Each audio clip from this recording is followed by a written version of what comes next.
Assalamualaikum warahmatullahi wabarakatuh. Salam sejahtera bagi kita semua. Shalom, Om Swastiastu, Namo Buddhaya, salam kebajikan.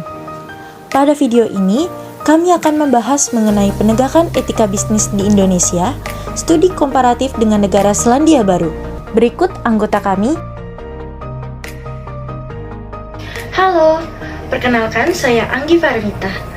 Saat ini saya merupakan salah satu mahasiswi aktif dari Program Studi Manajemen Program Magister di Universitas Pembangunan Nasional Veteran Jakarta. Perkenalkan, nama saya Rizky Aulia. Saya sekarang ini berusia 23 tahun. Saya lahir di Jakarta pada 6 Februari 1998. Hobi saya adalah berolahraga dan saya salah satu mahasiswa aktif di Universitas Pembangunan Nasional Veteran Jakarta, Program Magister Manajemen. Halo semuanya, perkenalkan nama saya Aulia Rizkyani. Saat ini saya bekerja sebagai karyawan bank di salah satu bank perkreditan rakyat di Jakarta. Saya juga terdaftar sebagai mahasiswi aktif program Magister Manajemen di Universitas Pembangunan Nasional Veteran Jakarta. Assalamualaikum warahmatullahi wabarakatuh. Perkenalkan, saya Bambang Wagito, mahasiswa aktif program studi S2 Magister Manajemen pada Universitas Pembangunan Nasional Veteran Jakarta. Halo semuanya, perkenalkan nama saya Ismi Amalia Ramadan. Saat ini saya bekerja sebagai CS Support di salah satu perusahaan layanan aplikasi transportasi. Saat ini juga saya berkuliah di Universitas Pembangunan Nasional Veteran Jakarta, Fakultas Ekonomi dan Bisnis, konsentrasi Magister Manajemen. Pada video ini, kelompok kami akan membahas mengenai kasus pelanggaran etika bisnis yang dibandingkan dengan negara Selandia Baru. Kasus yang kami angkat adalah kasus ICE, dilema buruh perempuan di Indonesia, dan pentingnya kesetaraan gender di lingkungan kerja. PT Alpen Food Industry adalah perusahaan yang memasarkan produk es krim bermerek ICE di Indonesia. PT Alpen Food Industry adalah bagian dari ICE Group Holdings yang didirikan di Singapura pada Mei 2015. Perusahaan tersebut berkomitmen untuk menjadi merek es krim yang paling populer. Es krim ICE memiliki tagline "Have a nice day", pembelokan dari kalimat bahasa Inggris "Have a nice day", yang bermakna jadikan harimu lebih indah. Melalui tagline tersebut, perusahaan ingin memberikan kualitas, kenikmatan, kesegaran, kebahagiaan, dan inovasi melalui produk es krim yang bisa dinikmati oleh semua konsumen. Perusahaan ini telah mendapatkan lisensi resmi dari Singapura dengan tim yang memiliki pengalaman lebih dari 20 tahun di industri es krim. Sejak kedatangannya di Indonesia, ICE mendapatkan sambutan baik dari masyarakat hingga memperoleh sertifikat tertinggi A yang mengindikasikan level halal produk ini. Sambutan baik oleh masyarakat salah satunya dikarenakan harga es krim ICE yang relatif murah untuk semua kalangan.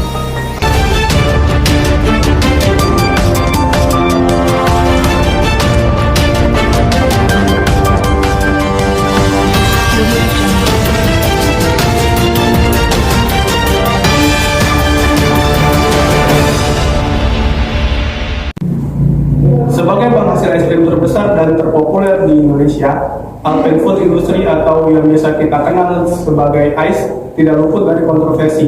Di awal tahun 2020, sejumlah buruh dan karyawan yang mengaku pernah bekerja di perusahaan tersebut mengaku diperlakukan secara tidak manusiawi. Elita Trinovianti merupakan salah satu buruh perempuan yang bekerja di Alpen Food Industry atau ICE. Perempuan yang berusia 25 tahun ini telah lama berusaha mengajukan pemindahan divisi kerja karena penyakit endometriosisnya kambuh. Tetapi perusahaan justru mengancamnya untuk memberhentikannya dari pekerjaan tersebut. Elisa terdesak dan tidak punya pilihan selain terus bekerja. Akhirnya, dia pun mengalami pendarahan hebat akibat bobot pekerjaan yang terlalu berlebihan. Elita terpaksa melakukan operasi kuret pada Februari, yang berarti jaringan rahimnya harus diangkat. Hal ini didukung oleh pernyataan Sarinah, yaitu juru bicara Federasi Serikat Buruh Demokratik Kerakyatan atau FSIDAR, yang mewakili Serikat Buruh ICE, menyatakan bahwa sejak tahun 2019 terdapat 15 kasus keguguran, dan 6 kasus bayi yang dilahirkan dalam kondisi tak bernyawa yang dialami oleh buruh perempuan AIS. Ketidaksetaraan gender di Indonesia merupakan isu yang kerap kali diperdebatkan di tengah masyarakat. Ketidaksetaraan gender ini seringkali tergambarkan melalui berbagai macam kasus pelanggaran diskriminasi terhadap perempuan, khususnya buruh perempuan di perindustrian Indonesia. Data Organisasi Buruh Internasional atau ILO pada tahun 2018 menunjukkan bahwa hanya setengah dari seluruh populasi perempuan di Indonesia yang memiliki pekerjaan, dan angka ini tidak pernah bertambah. Berbeda dengan laki-laki yang memiliki tingkat ketenagakerjaan hampir 80% dari total populasi. Ketidaksetaraan gender ini juga disebabkan oleh budaya patriarki atau marginalisasi dalam pekerjaan, di mana terdapat pendapat bahwa perempuan lebih lemah daripada laki-laki. Hal ini seringkali dijadikan alasan oleh sebuah perusahaan untuk menolak mempekerjakan perempuan. Perempuan dianggap lebih rentan sehingga perusahaan harus memberikan keringanan pekerjaan seperti cuti haid, cuti kehamilan, dan peringanan beban pekerjaan lainnya yang sebenarnya sudah dilindungi dalam Undang-Undang Ketenagakerjaan Nomor 13 Tahun 2003. Izin cuti haid baru bisa terwujud ketika mendapatkan surat keterangan dokter yang dikeluarkan oleh klinik pabrik atau klinik tingkat pertama yang tercantum dalam Kartu Badan Penyelenggara Jaminan Sosial atau BPJS. Proses yang rumit ini membuat buruh perempuan terpaksa memilih menahan sakit saat bekerja. Selain itu, buruh perempuan juga dianggap memiliki banyak resiko dibandingkan buruh laki-laki, seperti resiko kehamilan, resiko kekerasan verbal, resiko kekerasan seksual, dan sebagainya. Penelitian pada tahun 2017, buruh dalam sektor garmen di kawasan Berikat Nusantara atau KBN Cakung, Jakarta Timur, dari 773 buruh perempuan yang berpartisipasi dalam penelitian ini, 437 diantaranya pernah mengalami pelecehan seksual dengan rincian 106 mengalami pelecehan verbal, 79 mengalami pelecehan fisik, dan 252 mengalami keduanya. Dari angka tersebut, hanya 26 orang yang berani melapor. Alasan para buruh perempuan tidak melapor karena mereka merasa malu, takut, dan khawatir jika melapor pekerjaan mereka juga akan terancam. Buruh hamil di KBN Cakung ini juga mengalami tekanan saat bekerja. Mereka wajib lembur meski sedang hamil dan sering kali tidak dibayar. Jika kita bandingkan dengan negara Selandia Baru adalah negara pertama yang memberi perempuan hak suara pada zaman modern. Perempuan pertama kali memilih dalam pemilihan umum pada tanggal 28 November 1893 di pemilihan umum untuk kursi Maori di Selandia Baru. Menurut kami, adanya sejarah ini menunjukkan bahwa pemimpin di Selandia Baru memiliki rasa keadilan untuk rakyatnya, sehingga pemerintahannya memberi kesempatan kepada seluruh warganya tanpa memandang gender untuk dapat memberikan suara di pemilihan utama. Selandia Baru juga memberikan perlakuan khusus bagi warganya yang telah lanjut usia atau lansia. Ketika warganya berusia 65 tahun, pemerintah akan memberikan tunjangan dengan nilai yang besar tanpa memperdulikan latar belakang warga tersebut. Hak itu akan didapatkan oleh setiap warga negara tanpa memperdulikan berapa besaran gaji mereka, dari mana mereka berasal, sejak kapan mereka menetap di Selandia Baru, dan warisan yang mereka dapatkan. Kebijakan ini tentunya akan dirasakan adil oleh seluruh masyarakat, mengingat setiap warga negara memiliki hak yang sama dalam mendapatkan manfaat dari pemerintah. Selandia Baru juga merupakan salah satu negara yang memberikan hak cuti bagi perempuan yang mengalami keguguran. Parlemen Selandia Baru mengesahkan undang-undang yang memberikan hak cuti berbayar bagi ibu pekerja dan pasangannya setelah mengalami keguguran. Hal ini diyakini menjadi aturan pertama yang ada di dunia. Keguguran adalah duka bagi yang mengalaminya. Dengan peraturan pemerintah yang memberikan hak cuti bagi calon ibu yang mengalami keguguran, calon ibu akan memiliki waktu untuk masa pemulihan. Cuti ini tidak hanya berlaku bagi perempuan, tetapi juga berlaku bagi para suami untuk mendampingi istrinya. Dengan adanya kebijakan ini, menurut kelompok kami, Selandia Baru sudah menerapkan sistem keadilan dengan baik untuk warganya yang mengalami duka kehilangan.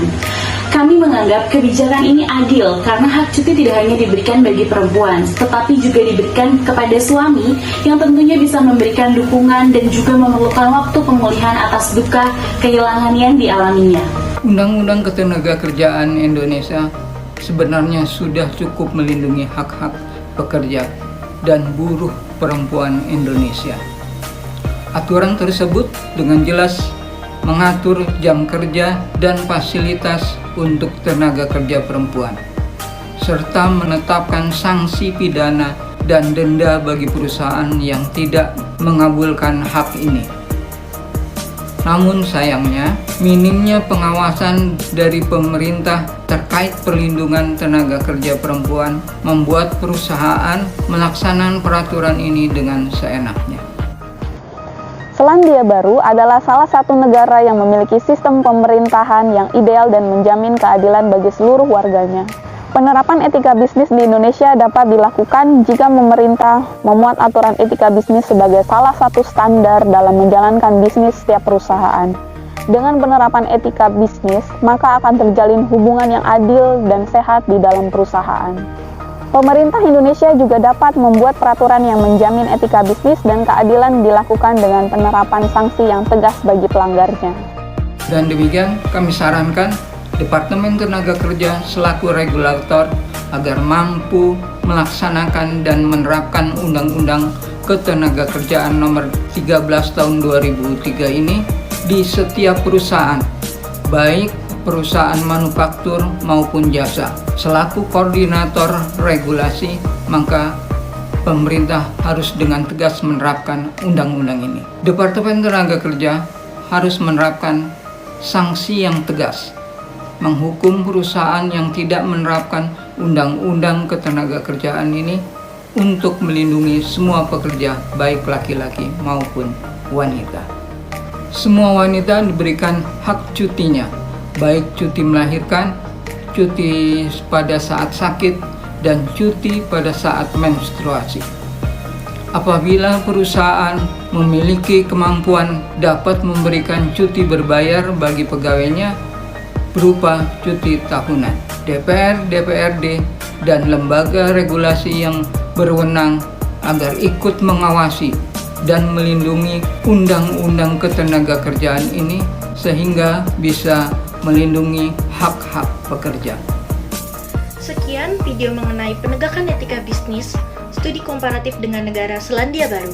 Atas perhatiannya kami mengucapkan terima kasih.